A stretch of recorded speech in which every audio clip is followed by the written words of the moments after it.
Us with our service here at Mount Panorama this year is car number 6. That is the Roadways Commodore, driven by Allan Grice, and that at the moment is running in 3rd on the road behind Peter Brock and of course Dick Johnson. Behind Allan Grice, George Fury, John Harvey, Warren Cullen, Jim Richards, Greg Hansford, and of course Peter Jansen and Gary Rogers. And rounding off the top 10 in car number 28 is Barry Lawrence and Jeff Russell.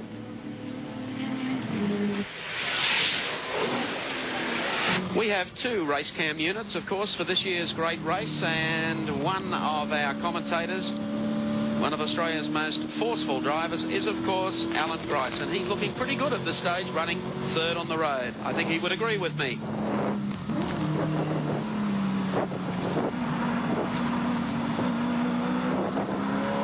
It's a bit busy out here, isn't it, Mike? Allan, thanks very much. Thanks for joining us. We're following you around Mount Panorama. We have a wide international audience this year with viewers throughout England, the United States and New Zealand. Would you like to explain to them just how busy you are? Yeah, well, I've got a couple of hassles. Started with an engine that wasn't all that, make up your mind, thank you.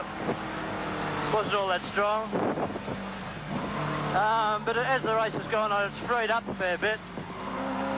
So I think that'll come right. But we've also made a different choice on tyres to anyone else. Just have a look and see where this truck is for a second. Oh, no, wait, right. We've also made a different choice of tyres, which has handicapped us in the first few laps. But hopefully we will have made the right choice. We're holding a gap on Brock at the moment, and the object right at the moment is just to hang on to him and don't let him get him away. Yes, well, we were talking to Dick Johnson only a short while ago, and he said the same problem, that maybe he made the incorrect choice of tyres. Well, I hope you're right. But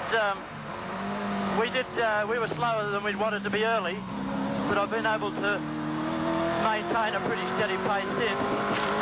To do it, I've had to change my driving style a bit. I've got to punch the car across curbs to stop it from understeering, but and then get a bit of tail out like that. But anyway, that's what they pay me for, and we're still holding the times, and we're holding the same sort of gap and picking Brock up just a bit, so all we can do is hang in there and try and avoid all this slow traffic. Allan, for the viewers watching our telecast overseas this year, perhaps you might like to talk them around the circuit and exactly what you're doing for a lap at Mount Panorama. Well, this is an important one because it's such a steep hill.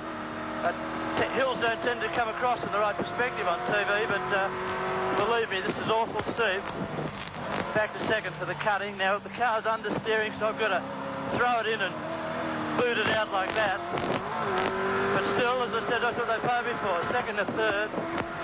And this is about the most interesting and quickest series of corners in Australia.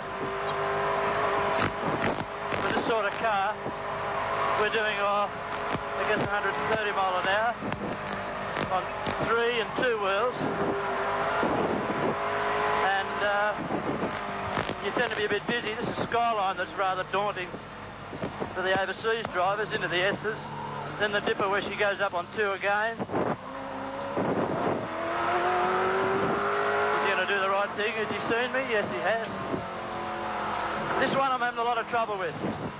I forgot about that. But that's okay.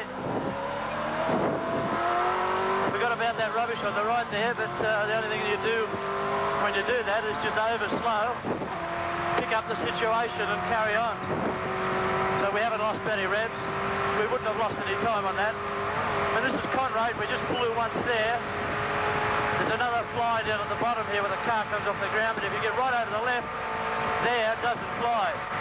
Now, this is a fly. Get a bit of buffeting from these cars.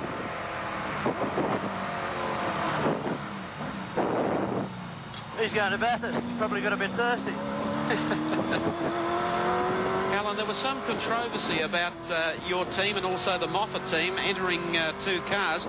As it's turned out, the decision was the right one for Alan's team after being involved in that accident. They're back to one car, and you're back in the same situation now. Yes, well, it was never intended to be a smart or clever move, just common sense. We both have two very good motor cars, and we both chose to take out insurance. Now, Moffat's collected on his premium, hasn't he? Yes.